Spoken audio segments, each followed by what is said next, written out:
This is a first-hand experience that happened to my friend, Mr. Sakano. He says even now, he can't forget it. It's a story about an elevator. It goes like this. Over 10 years ago, Mr. Sakano was living in Nagoya. Nagoya is well known as a hub for automobile manufacturing in Japan. He worked at one of the car companies there. The elevator in the building where he lived was unusual. The elevator's light was motion means sensor activated. It wouldn't turn on until someone had stepped inside. That day, Mr. Sakano had just finished work and was heading home. The elevator was parked on the first floor. He pressed the button, and the doors slid open. Inside, he saw a girl standing in the dark elevator. Her hair was short. She wore a headband and a reed skirt. For a moment, a shock ran through him. He was startled, but then he realized instantly who it was. She was the daughter of Ms. BA2, a single mother who also lived in the building. It was about 5 in the afternoon, so it was strange for an elementary school girl to be playing around at that time. The girl greeted my friend cheerfully. "Uncle, you're back. The elevator light seems broken." Sakano looked at the elevator light and found it odd. Then he stepped inside and the light flicked on. He thought maybe the sensor hadn't detected the girl because of her small size. It seemed harmless enough. The next morning, as Sakano left for work, he ran into Ms. BA2 in the elevator. They talked about what happened the day before. "You know, your daughter standing alone in the pitch-black elevator yesterday really startled me. It was kind of funny," he said. Her face suddenly froze in shock, then quickly returned to normal.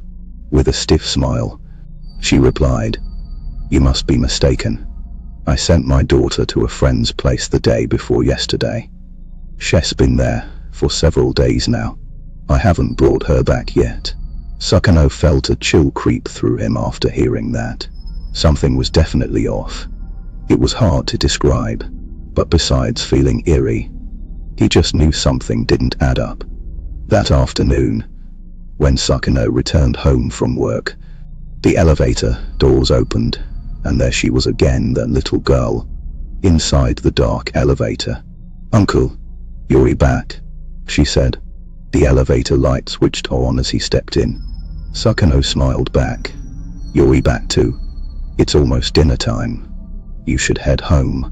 He'll come with you." He pressed the button for Ms. BATO's floor.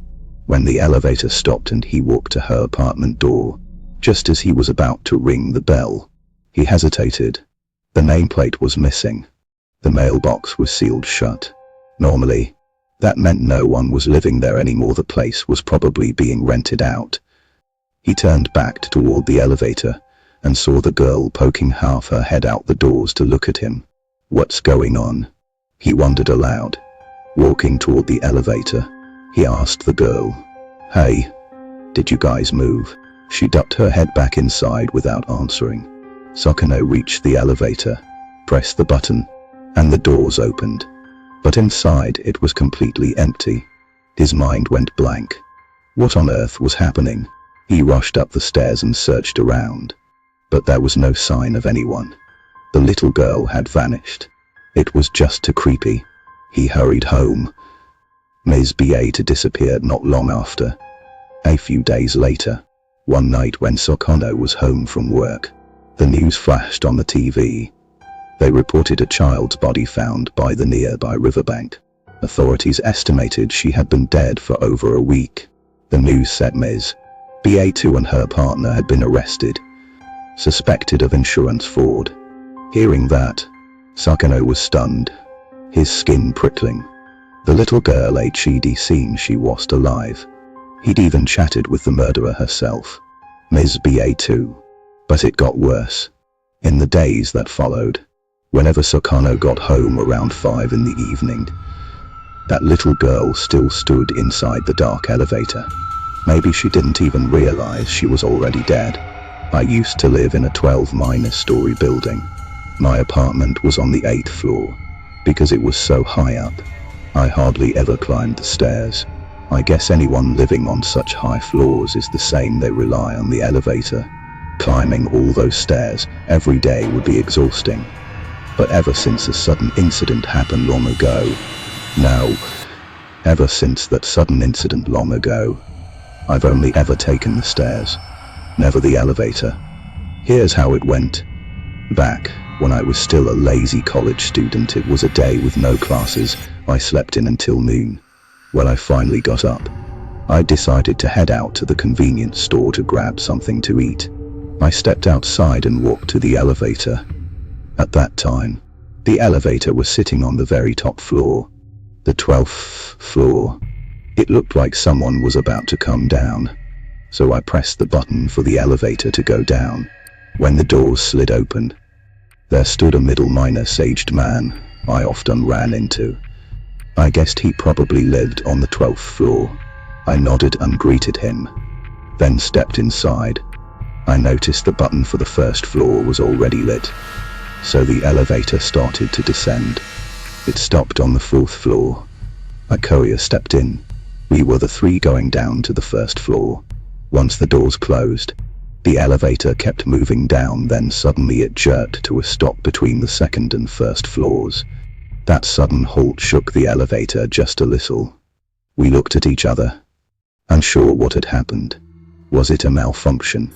It didn't seem like a power outage, because the lights inside the elevator stayed on. I whispered to myself, "What's going on? Why now?" The lady and the courier grumbled and wondered the same. After a while passed with no movement. The courier pressed the emergency call button, but no one answered. "This is ridiculous. What the hell is going on?" he muttered. I checked my watch. It was 12:57 p.m. We fell into silence for just a few seconds, but long enough to let a strange unease creep in. That kind of anxiety that settles slowly, tightens your chest. Then, without warning, the elevator jerked back to life.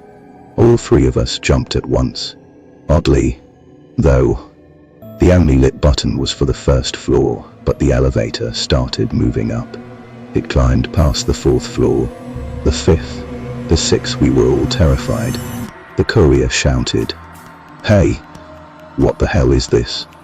Then the elevator stopped at the 8th floor. The doors swung open fast, much faster than normal. It was as if some invisible force yanked them wide in an instant. That sudden burst made me jump. I stared, stunned. The lady muttered, "This elevator feels unstable. I don't want to get stuck in here again." Without hesitation, she rushed out. The courier turned to me. "Yeah, I don't trust this elevator. Better to get out. Who knows what might happen if we stay in." He also stepped out, and honestly, neither of them was wrong. We'd gotten lucky this time. We could still escape. But next time, what if the elevator malfunctioned, was pulled a free fall straight down, maybe crushed into some tin can midnight snack? I wanted to leave with them, but something held me back. I paused uneasy. I looked out from the open elevator doors. Sure, it was the view from the 8th floor of my building, but it was unnaturally dark. Not a single light on. The hallway was swallowed in shadows, so thick it was almost impossible to see. I wondered if maybe there was a blackout. But inside the elevator, the lights shone brightly, despite the strange motion. The elevator was clearly still running. So no, this wasn't a power outage. It was unsettling, strange. I glanced again outside. Through the 8th floor's view, the sky glowed a deep red. No sun, no clouds, nothing but that bright, unnatural crimson. It sent a chill crawling down my spine. Was it sunset? But this was midday. The sky should never look like that. I looked down toward the floors below. Nothing but pitch black. No lights anywhere. No details visible. The distant highway and building silhouettes, just black shadows. Same with the other apartments. No lights. No sounds. The usual rush of traffic. The screech of brakes. The murmur of voices completely gone. It was eerily silent. almost frightening. No movement anywhere. It was hard to explain precisely what I was seeing. But, simply put, the whole scene felt utterly devoid of life. Black and reed. Only black and reed filled the world. And here we were. The elevator, brightly lit, a small beacon brightly glowing in the sea of darkness. I thought for a moment. The elevator doors were about to close, but what should I do? Should I get off the elevator? Or should I stay? In the end, I chose to stay inside. This time, the elevator behaved normally. No strange anomalies. It went straight down to the first floor quietly. When the doors opened, the scene outside was just as usual, people walking on the street, cars passing by. It looked like a normal daytime, familiar everyday life. I let go of my fear, trusting my gut that everything was fine now. So I stepped out of the elevator. As I walked onto the street, I kept my head down to calm myself. Suddenly, the entire surroundings fell eerily silent. Not a single sound. How could it be so quiet? The street was utterly deserted. I lifted my head and looked around. The sky above was exactly like the reed-black shade I had seen back on the 8th floor, a deep scarlet without a single cloud. Not a soul, not a single vehicle anywhere. Could this be real?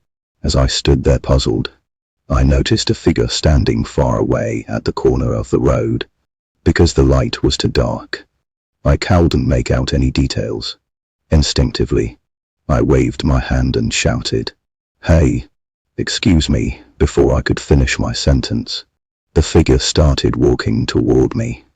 I kept shouting, "Why is it just you and me on the street?" There was no response. The figure kept coming closer. A chill ran down my spine. Something about this person felt wrong, eerily familiar. As he neared, my heart pounded faster. The figure looked exactly like me. From a distance, I could tell he wore the same clothes I had on. He got even closer. Though I couldn't see his face clearly, I was certain it was me. But this other me wore a sinister grin that sent a shiver through my whole body. That evil smile made my skin crawl. I was terrified. My mind screamed, "This is bad. Run." My instincts told me I had to escape, go back to the elevator. Just as I was about to move, that other me suddenly broke into a run toward me. I panicked. I dashed back into the apartment and slammed the elevator button. The elevator was on the 5th floor. It slowly opened. I was a mess, heart pounding, nerves stretched tight. I kept glancing anxiously toward the door, scared that other me would catch up. Finally, the elevator reached the 1st floor. The doors slid open. I hurried inside and slammed the doors shut. Once inside, I quickly pressed the button for the 8th floor. Outside the building, the other me had already arrived at the front entrance. He charged forward toward me. I desperately mashed the close-in door button as I watched him getting closer and closer. My palms were sweaty with fear. Just as he was about to reach the elevator, I caught a clear look at his face. It was twisted, savage to horrifying to describe. I yelled and was so startled I collapsed onto the floor. At the same moment, the elevator doors snapped shut in a rush. I heard pounding sounds from outside, another me furiously banging on the elevator doors, shouting curses. "I want out, you bastard," he screamed. "And next time, I swear I'll make you pay. You'll stay in this world forever." The elevator started moving upward toward the 8th floor. When it finally arrived, the doors slid open. Someone was standing there. I gasped in shock and screamed. The female university student waiting by the elevator jumped back startled and screamed too. She looked completely normal. Collecting myself, I stepped out of the elevator. Outside, everything was as bright and bustling as before, cars and people moving about. I was back in the world I knew. After apologizing to the student,